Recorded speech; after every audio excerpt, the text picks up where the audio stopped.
But there's one other thing that I want to leave you with, which I think is really, really important to know, because you cannot let this ship sail because it won't come back, which is a real potential problem that is possible after the age of 65, 66. You will not have many options left. And let me explain to you why. Medicare supplements, when you first apply for them, at the time you qualify for Medicare, you're automatically guaranteed acceptance. There is no medical underwriting.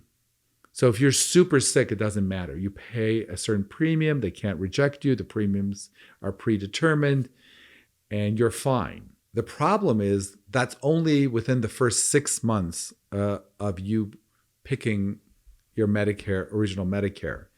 If after the 6 months, meaning after you're 65 and 6 months, let's say, you decide, you know what, I don't want Medicare Advantage. I want to go get original Medicare plus a supplement.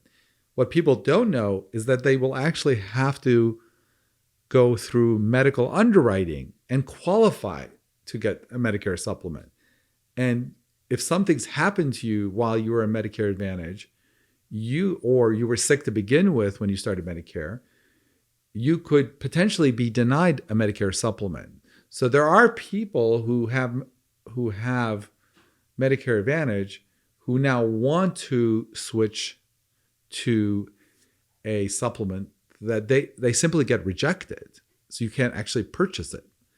So then in essence, you're probably stuck in Medicare Advantage forever. Again, that goes back to a decision you make at 65. You make a decision at 65, like, well, I'm kind of healthy. I think I like that gym membership.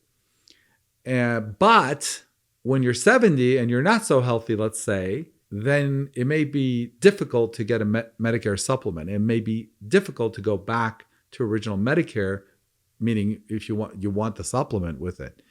So I think when you decide at 65 which way you're going to go, in essence, you're gambling.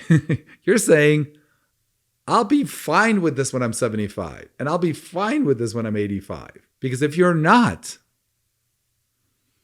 you may be stuck.